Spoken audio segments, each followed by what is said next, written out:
Okay, thanks, Mauro. So hi and welcome to this session on policy and community. My name is Marta Terrado, and I'm from the Barcelona Supercomputing Center, and I will be moderating this session with the support of Judith Klosterman from Wageningen University and Research. Judith will be keeping an eye to the chat for your questions, your comments, and will transfer it to the speakers when it's needed. So during this session, we are going to listen to different speakers that will run us through particular aspects of the social context of climate services, and we will try to do it in an interactive way. In the previous session, we were discussing on the particularly on the political and cultural aspects that should be considered when we are designing climate services, but also when we are evaluating them and standardizing some of these elements. And we started the discussion asking this particular question about the elements, the most important elements, and people in the audience suggested that some of these are, for instance, vulnerability indicators, political and institutional frameworks, and also another element is to raise societal awareness, and also education should be something that should be kept in mind. We also discuss questions like at what stage of the process should participation take place. And what I recall now from the session is that many people mentioned that throughout the whole process, different stakeholders should intervene. So stakeholder involvement should be very present from the user research at the beginning, all the way down into the delivery of climate services information and the testing and evaluation. So it's important. And then we also asked about which type of actors should be involved. And for this, we didn't reach a very clear answer, because actually the range of actors is very broad. If you looked into actors in the policy arena, of course, it reduces, but again, it's still very varied and very rich type of profiles. So this was our discussion, but then we also explored other topics, such as the community, which is the second topic of our session. And so Climateurope2 wants to develop an equitable network of climate services actors that will build on the previous network already started by Climateurope1, so the former Climate Europe project. And we will discuss the challenges also on how to get to this point. How do we involve everyone? And we will also brainstorm about a climate services platform that Climateurope2 is aiming to produce. This platform has two different objectives. One is to engage with the community, and another one is to put some of the material, the documentation that the climate services community is creating, so at the reach of other actors that may be interested, and also actors involved in the community themselves. So yeah, this is a little bit all the topics that we want to cover here. We will start first with an icebreaker to know a little bit who is in the audience. So just let me bear with me while I'm sharing my screen for this icebreaker. So here you can see the instructions. We will use Mentimeter, which is a very commonly used tool. So what you can do here to participate is either to scan the QR code that you have on the right of the screen, or you can go to www.menti.com and then enter the code that you can see in the screen.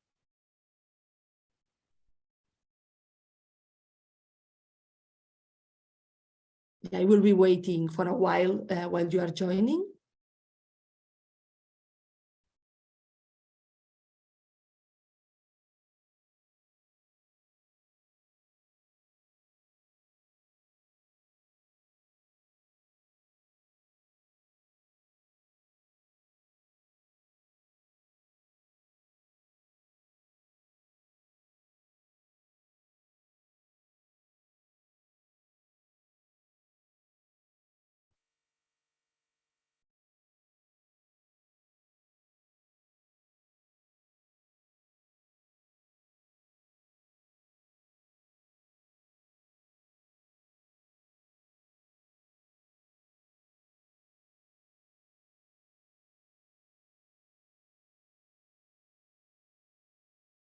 if you have any problems, let us know in the chat or just ask.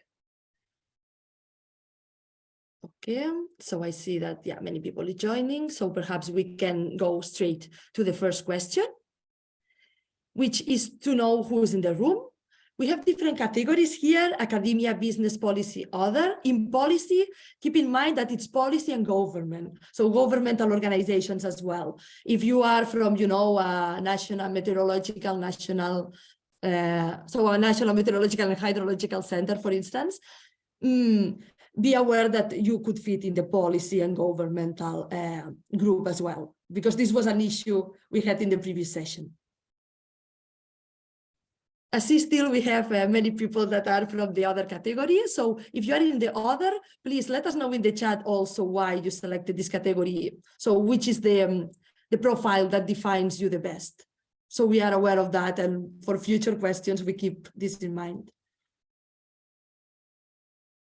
Okay, so we have other, and we have mostly academia, and then a couple of policy and government.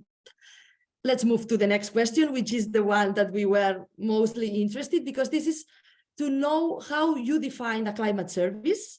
It's clear that in the project we have our own definition, which is not only one, we have many. We are discussing on which definition would be the best or would be applied in every occasion. But we want to know from the top of your mind also, how would you define this concept of climate service? Marta, from the chat, I have comments on other. It's okay. Someone from a social cooperative and a policy analyst. On other. Huh? Okay.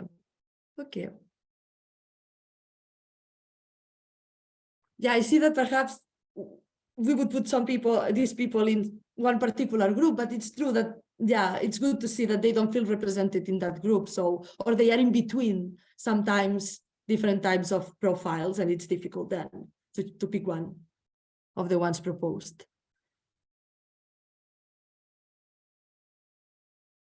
Okay, let's see then the definitions. It doesn't need to be very elaborated. It can be just, a short sentence that evokes this concept for you. Okay, so we are starting to get some answers. Okay, a platform, a place, a space offering educational and scientific information, toolkits. Okay, this one, it's very, let's say, timely, in the sense that we will start this session by discussing about the platform that Climateurope2 aims to create. So then we have other definitions: climate information for decision making by different actors and institutions, a service providing data and advice for policy, processing of data, climate with other socioeconomic data. Okay, this is done by researchers and users. Climate informed decisions. Okay, information and tools that help people make informed decisions. Good. So there is a lot of data and tools that allow you, to do something with this and to be better adapted. Great. So now we will move to the last question, which is about standards now.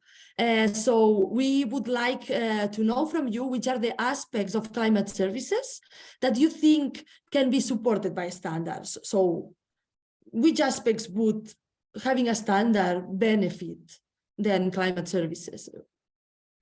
Let's say here, you can think of different elements of the climate or aspects of climate services. It can be more on the data side and models and so on, or it can be more on the aspects that deal with the interaction with the users, involvement, and others that you can think of. So we have now meteorological data and models. So having standards, perhaps to choose which of these data and models would be better suited for your purposes. Specific informations and data set, empowerment methods. This is interesting. We haven't seen it before.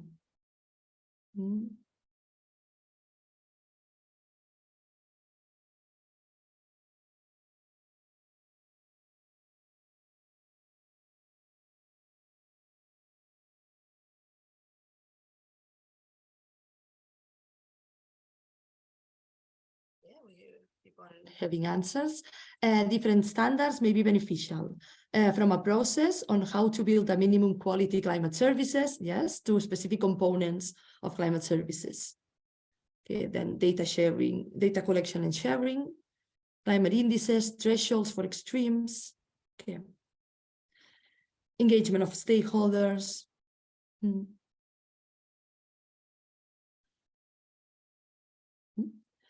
Okay, I'm aware that in another of the sessions, they are asking about which elements of the climate or aspects of climate services should not be standardized. So probably after the session, we can compare as well, because here we are asking for the opposite. So yeah, very good. So yeah, many thanks. I will now stop sharing my screen. And as in the previous session, we started by discussing the policy side of climate services. I suggest to change a little bit the order for this session. So we can start now by the presentation of this platform on climate services that the project is aiming to produce. Then we go to the community, and then we go back to policy. So we can somehow, tackle the different aspects in a different order. So I would now introduce Julieta Rosenbluth from the Barcelona Supercomputing Center, who will say a few words about the platform that you intend to develop. And also she has prepared an interactive activity for us. Julieta, when you want. Yes, yes, thank you, Marta. Hi, everybody. Thank you for joining. Yes, I prepared an interactive activity for you. You're going to answer 2 questions, then vote for the answers that you think are the most accurate. And then finally, we are going to have a few minutes to discuss it. I'm going to share the screen. Let me see. I'm going to give a brief introduction. Our team is currently working on the design of a platform, and as part of our research, we are seeking to understand the needs and requirements of our users. And to achieve this, we would like to propose this activity in which we can collaborate and discuss the topic together. Our aim is to reach a consensus on the most critical needs and requirements so that we can design a platform that meets the needs of our users effectively. And well, this is the idea. For this, I prepared this activity. First, I'm going to introduce you the tools that we will be using to work on the space. And once we have a clear understanding of these tools, I will share the link to the board where everybody can read the question and provide their answers. I will allow enough time for everybody to complete their responses. So I'm going to explain very quick the basic navigation here. If you want to move around the space, you can press the space bar and the cursor of the mouse. So you will see that appear a hand. So you can move it in whatever direction. And if you want to zoom in, zoom out, in Mac, you can press Command and the scroll wheel, and in Windows, Control and the scroll wheel, zoom in, zoom out. And then we are going to play around with the basic interaction. So you can put the sticky note here, write whatever you want. Also, if you want to vote, here we have this part that is the stamp, and you can put a hand, a heart, or whatever you like. And basically, it's only this. It's very easy. So I'm going to share you, and you are going to see this first question where you can write on these sticky notes. So let me share first. Copy link. Everybody with the link. Yeah. Okay, I'm going to Zoom chat. Okay, now let me know if you can right here, if you can enter with the link. I see some people here. You can explore a little bit to see if it's everything okay. And I'm going to read the question. In which processes on your day-to-day work would a climate services platform support you? For example, finding good practices, seeing other case studies, engage with other actors in the field, and you can write your answers here, sticky notes.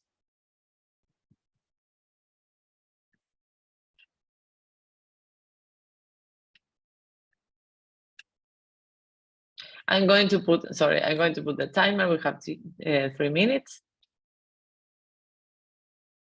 Perfect here.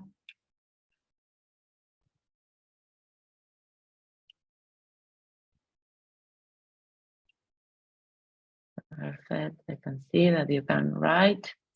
You can just click on the sticky note.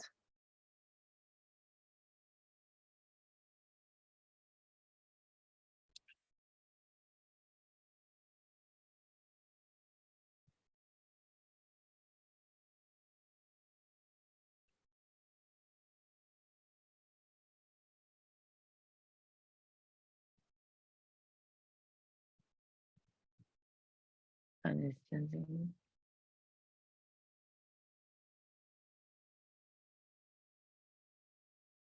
Very good.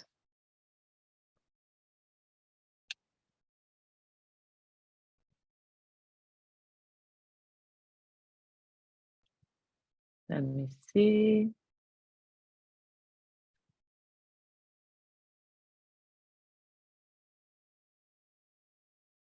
Very good, Katarina is moving. Yes, you can put things.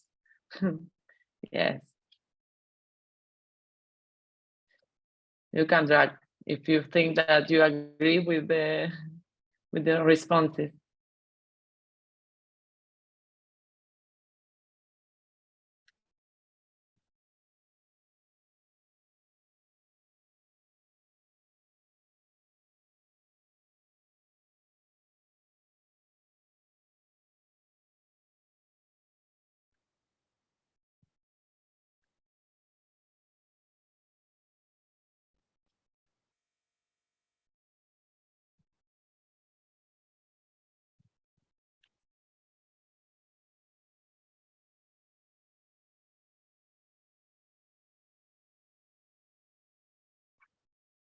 Okay, last minute.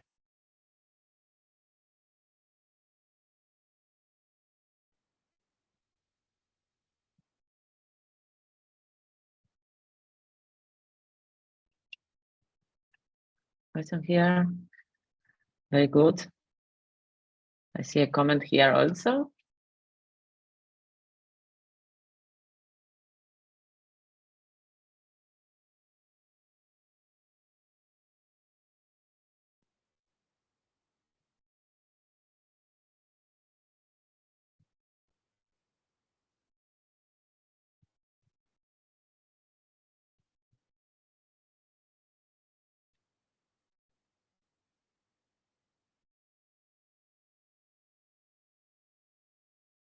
Okay, perfect.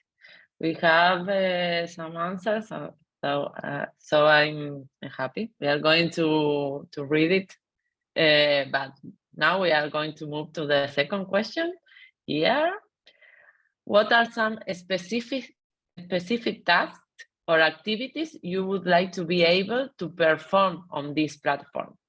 So I'm going to put the timer again, and you can start writing and thinking about what would be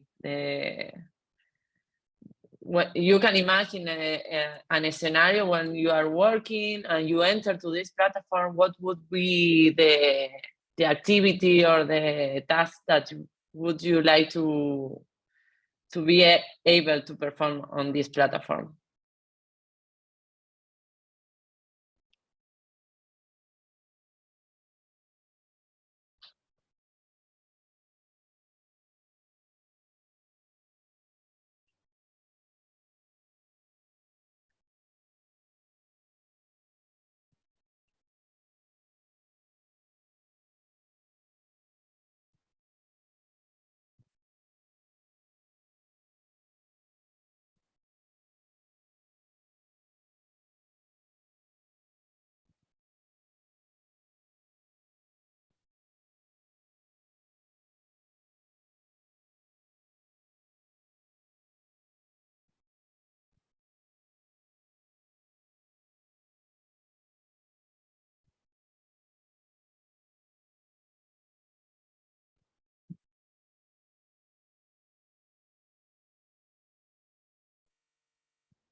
Okay, last minute.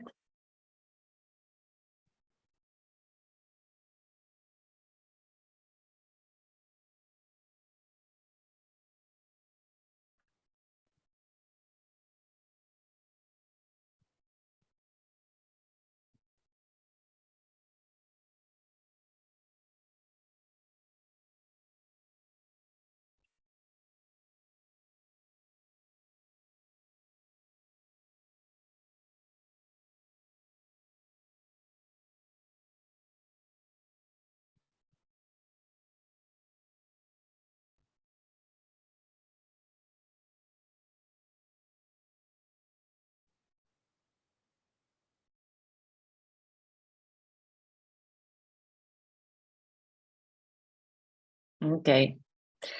Now the idea is to vote, and now that we have different answers and points of view, let's try to vote for those which are the most powerful ideas for the project.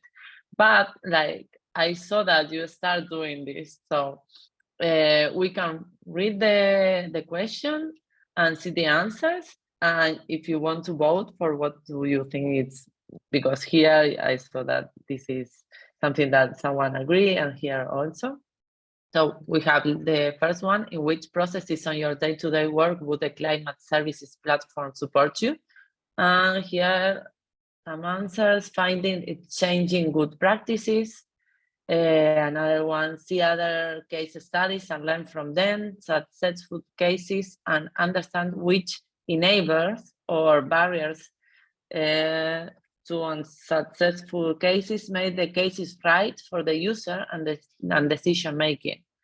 Another one: know what is happening in the climate services community, events, talks, news, and understand how the decision-making process was built and how climate services help on the decision-making. And here, know who is working on climate services in my country and beyond. So if you want, you can now put also what do you think that you agree, and put maybe a star or me too, or just to drag to the sticky note. Also, you can go here to the stamp and put it, drag to the one that you agree. If you want to try, or if you want to also to open the mic and say something about these answers that we have.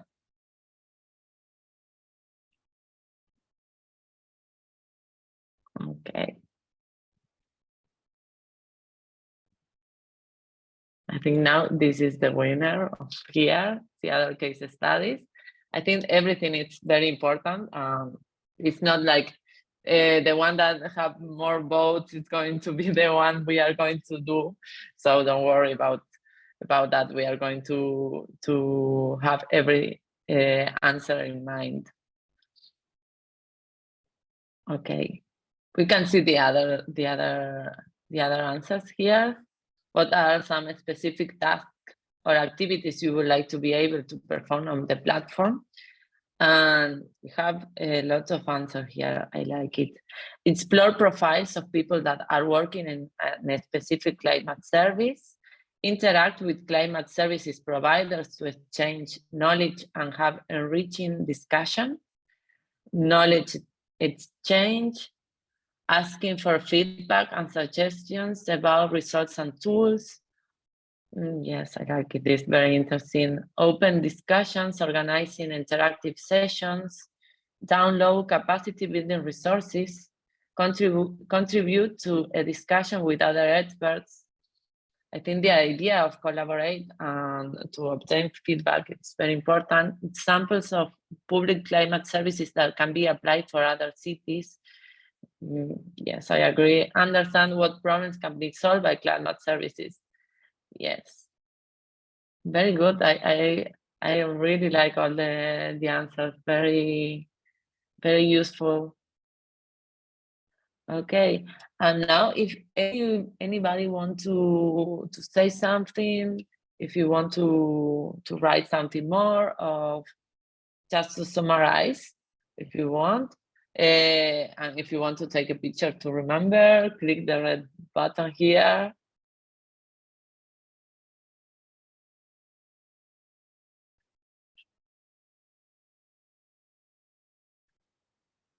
Yes, you can put it here.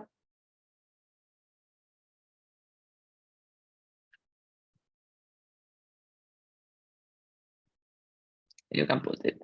If you put, you can click on the red button and you are going to obtain the photograph here. To remember this exercise. Click here. Click on the red button. Yes.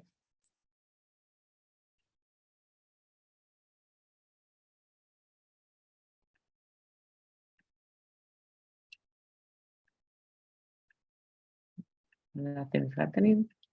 Yes. Yeah, we have another one.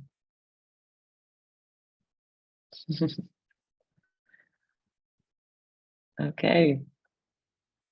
Well, you can, if you want to write something more, or then you can try this tool if you like it. It's going to be open. So if you have any other comments to something more that you forgot and then you wanna say, it's open, and thank you for participate. Okay, thanks, Julieta. I guess this will be open, and then yes, people can keep on adding comments. Let's move now to the next. I'm going to stop share. Sorry. Yeah, no, don't worry. So I'll share screen, and now I would like to give the floor to Mariana Burkic from the Center of the Promotion of Science, and she will be explaining about the community engagement in the project. So Mariana, the floor is yours. Hello, everybody. So we will be talking a bit about one of the most important tasks that we got as a legacy from Climate Europe, and that's community engagement. Climate Europe project started building a network of climate services stakeholders that are well, I would say came to a certain point, and then we as a legacy got it, and we're trying now to develop it and to actually widen the community and stakeholders that participate in our network. Why are we doing that? Because we want to improve connection, engagement, and promotion of European climate service activities. And also we want to encourage an open exchange of knowledge, expertise, and data. So we can go to the next slide, and I will explain a bit about what we started doing. So first, we were looking at the the representation of different stakeholders in the community of Climate Europe, and we realized that there are certain regions that are still underrepresented, and that we would like to work on to increase the number of stakeholders from these regions in Climateurope2. That's why we starting to think of innovative approaches, how to reach these audiences and how to invite them to become a part of the community.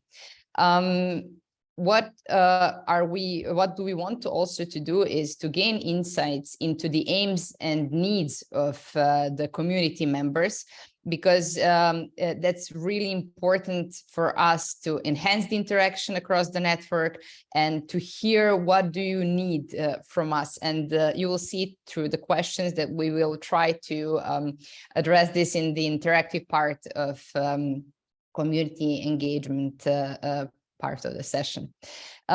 Basically, we can move to the next slide, Marta, maybe. What we plan to do, and we already started doing it, this is our first activity, this Webstival that we're here all today present. What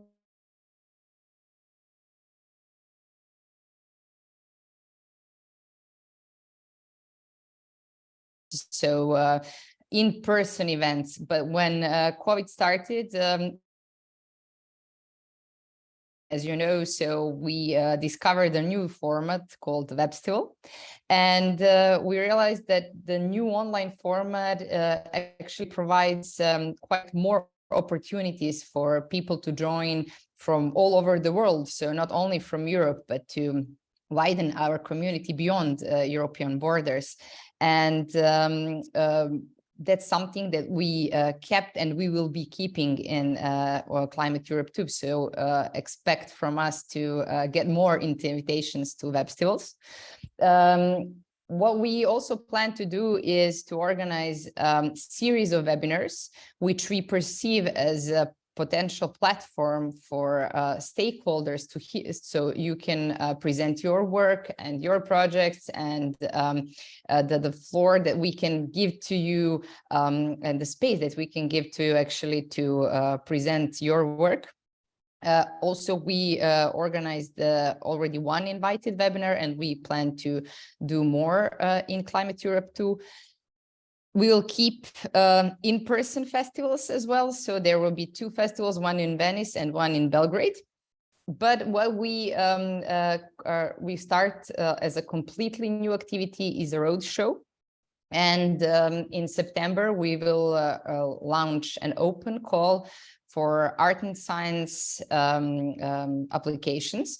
So we are hoping to get from all over Europe a lot of art and science applications for residency in Belgrade that will be developing an art piece on the topic of climate services, which will then become a part of the roadshow and start to travel and to visit underrepresented countries in 10 different locations in Southeast Europe. So first art piece that will be developed through first art call will travel in 5 locations, and then we will open another open call for art and science applications, develop another artwork, and travel to 5 more locations. Also, we're still defining the locations where we want to travel in Southeast Europe, and we're really open if you would like to host and to develop with us a local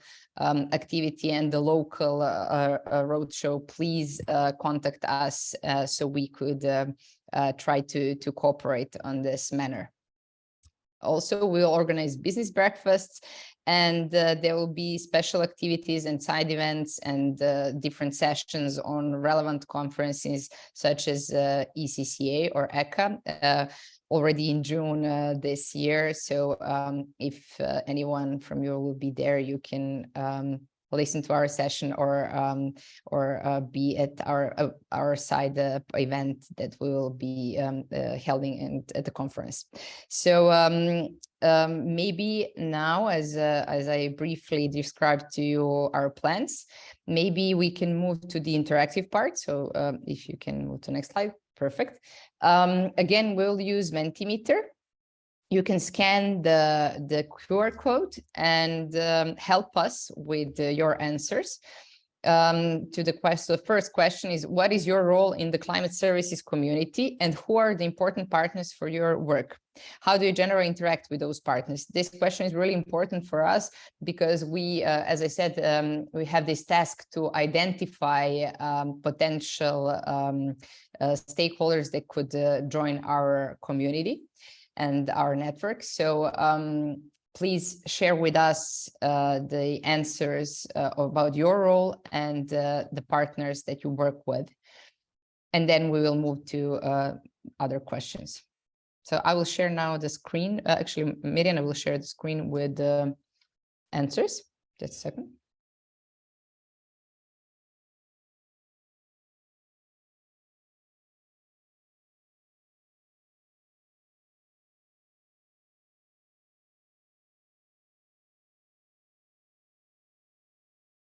Let's wait some time for the answers.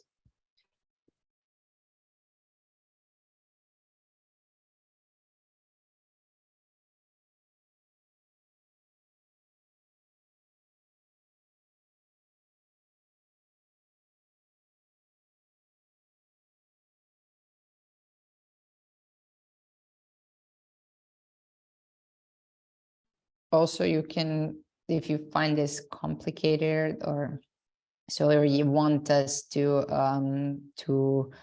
not use Mentimeter, maybe you can also post in the chat the answer. Oh, great, we have one answer. So it says, I represent a community social enterprise and network of social enterprises in the Erasmus project and vice coordinator of Planet Working Group at Italian Forum for Sustainable Development. Great, we will actually collect all these answers and analyze them later. And this is really important part for us when you give us your answers and opinions, and we'll definitely use them for our future work. So please share with us whatever you think it's important that we know, even besides of this question. Okay. Maybe we can move on to another question. That's second. So second question is, what type of events and activities that we can organize in Climateurope2 would be beneficial for you? And is there anything that you would like to discuss or present in our network?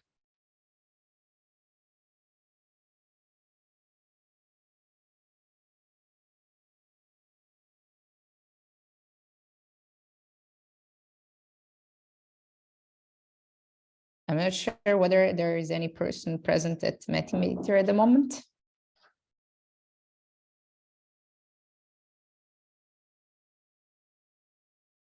Anyway, if not, you can always write to us or post it later on in the chat.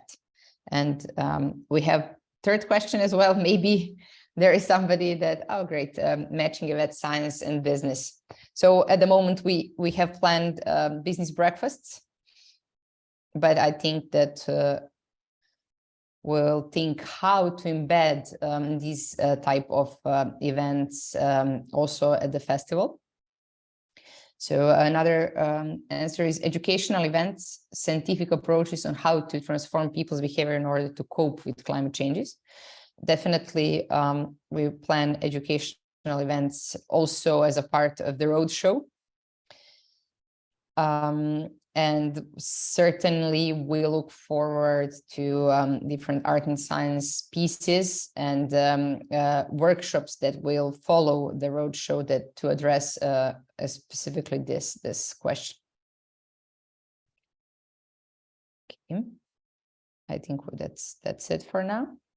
Maybe we can move to the third question. And that's actually, what kind of interactions between stakeholders would be of importance for you within the network of Climateurope2? Do you know what to expect from Climateurope2? So this is more about your expectations from us.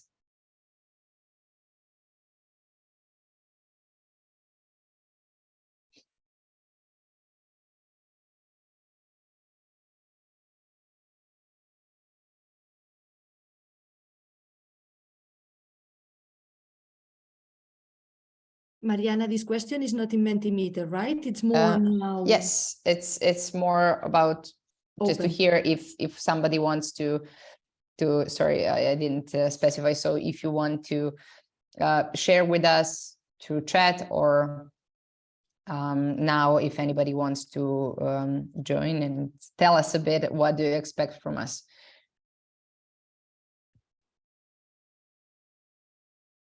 Maybe we can even later save it for later, because this is a general question, right, Marta, and move to the policy or.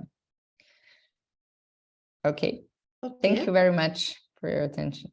But write it in the chat if the thought comes later on, because sometimes, yeah, when you read the question, you need some time to think about it. Yeah. So yeah. Then let's move to the next topic, the last topic of today, which is more the policy. So Grid Martinez from Ecologic Institute Berlin will now explain us about the policy context and policy support for climate services and how this topic is being tackled in the project. Yes, thank you, Marta, and hello to everybody. I'm going to briefly outline what we are in this work doing on the policy theme, policy context related to standardization and climate services. and why this policy contexts need to be taken into account in order to understand where standards are appropriate and able being used. Many colleagues within this project helped and supported the policy theme. So thanks to all of their contributions, I'm giving the small overview of where we are standing right now and what we are aiming to do. I start with a very brief outline that adaptation to the climate variability and changes, the climate risk assessments and the mitigations are one of the grand challenges of the EU member states and in worldwide societies. And it's very clear countries and the EU are embracing those challenges with a wide variety of policies from supranational to national, regional and local levels. And climate services already do play a key role in achieving these strategies. In fact, they are becoming a component of climate governance already, however, there are different typologies, processes and activities involved in any design and implementation of a climate services. And the standard is a form of governance to steer climate adaptation and mitigation, and yes, these standards are very helpful, but we do not know yet how those standards are specified and where they work and can make sense. So we do know they support decision-making, efficiency and improve quality of life, but particularly for the policy arena, we are not clear yet where standards could be used and in what format. And this is what our work is about. We want to understand two major questions, and this is how can standardization of climate services support EU policymaking on various levels, and what are the requirements, on the other hand, the policies at the EU level have on any climate service standardization. So we want to approach this from two ends, and obviously with investigations on a qualitative, quantitative level and by engaging stakeholders. And stakeholders, if you're in the policy arena, they are real world stakeholders. They are operating in a complex socio-political economic system in different European countries. So our research is really about why and how do standardization support climate risk policy making. And therefore we are asking on the question which you do see here on this first slides.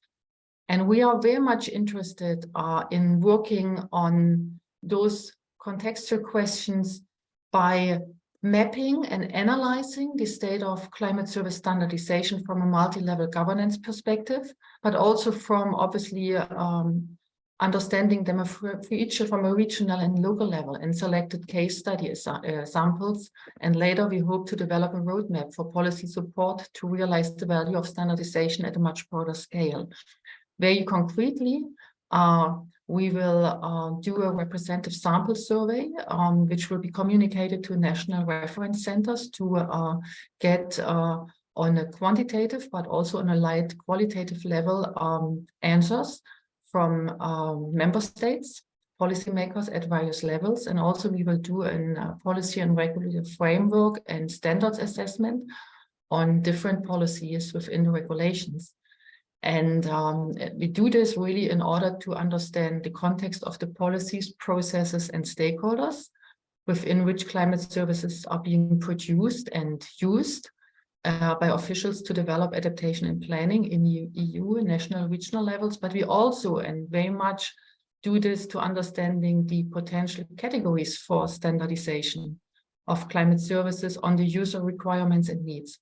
So our research is very much human-centered approach, very much operating with qualitative and quantitative data, with participatory approaches. And we also are very aware that we have to look on the diversity of the EU member states. And we try to do this by including the variety of climate hazards the EU countries face.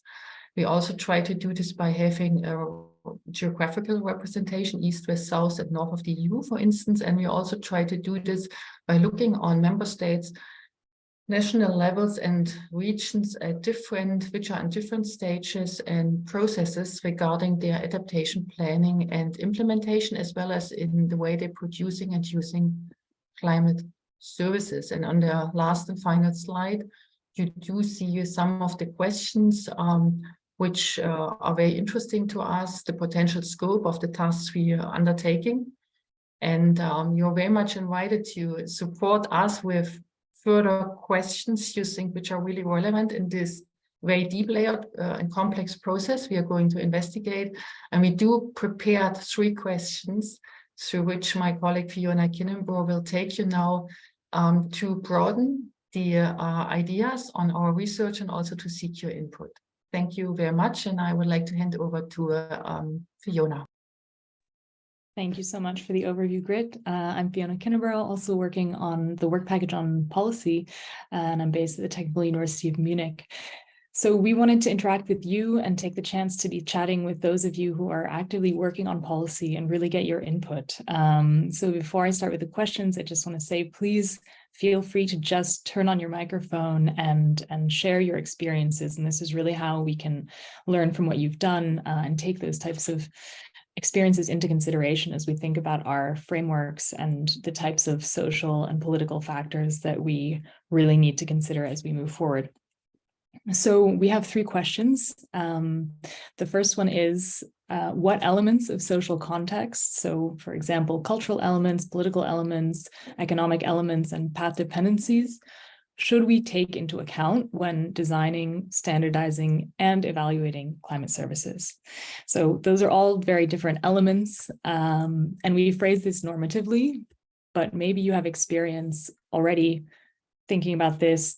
I think there was some policy analysts in the room. So what kinds of social context elements have you been taking into account in your work as you think through the design and standardization of climate services?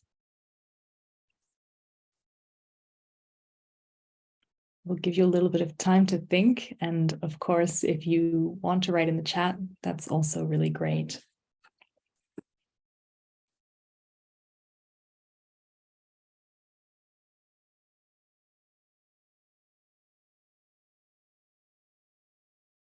So just to get the conversation started and to throw out some possible ideas. So thinking about both the user side and the provider side.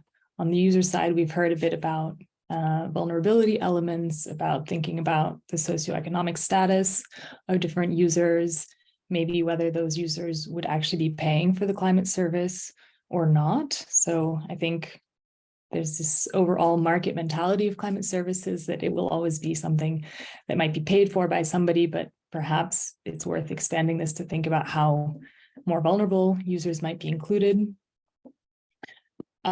Also in terms of the climate service providers who actually have to engage with standardization, maybe there are different types of providers and some of them are more able to engage with processes of standardization. So we're looking at ISO, for example, and maybe some of those providers don't really know about those processes. They might not know how to engage there.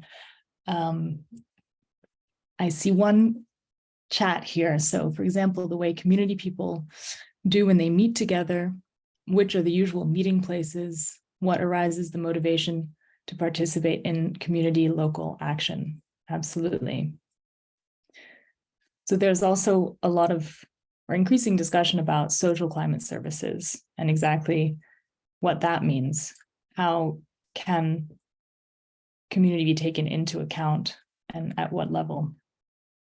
Okay, I see time is running, so let's go to the second question. And please feel free to put things in the chat as we move forward and if you have more thoughts. Then, so the second question is, at what stage should participation in the design of climate services take place? Which kind of stakeholders should be participating and at what phase should they be taking place? So we're thinking a lot about policy. So if there are some policymakers in the room who want to tell us when they have participated maybe in the climate service design. But we're also thinking about how we standardize processes of participation. Is it possible to standardize processes of participation so that we know for sure that some stakeholders are part of those processes?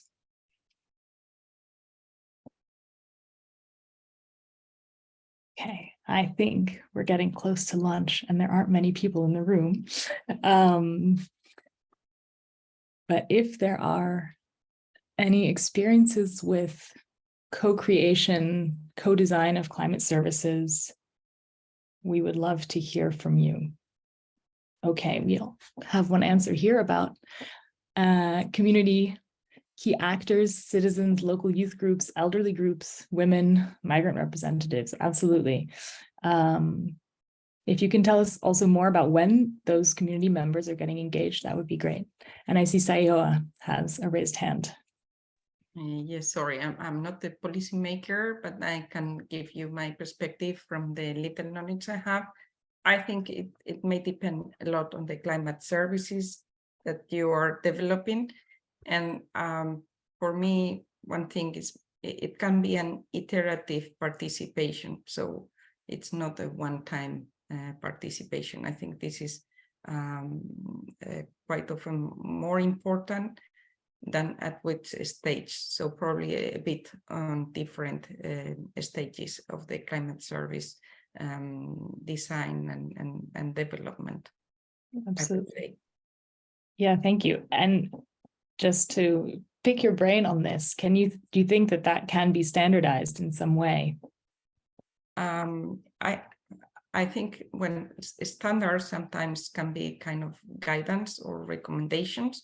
So I think a standard can highlight those moments where it may be relevant, and depending on the climate service, then it's something that it's doable or reasonable or not.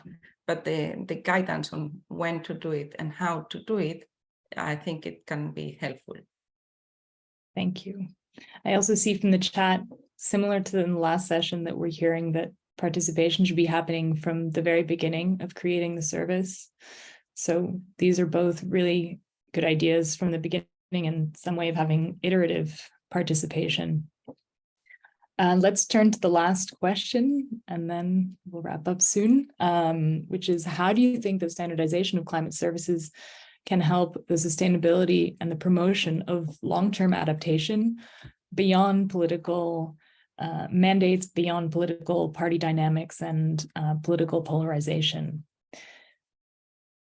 We've heard from some stakeholders that climate services might be more popular with some administrations, some parties than others, and we're thinking through whether standards can help promote long-term adaptation and what role standardization can play there.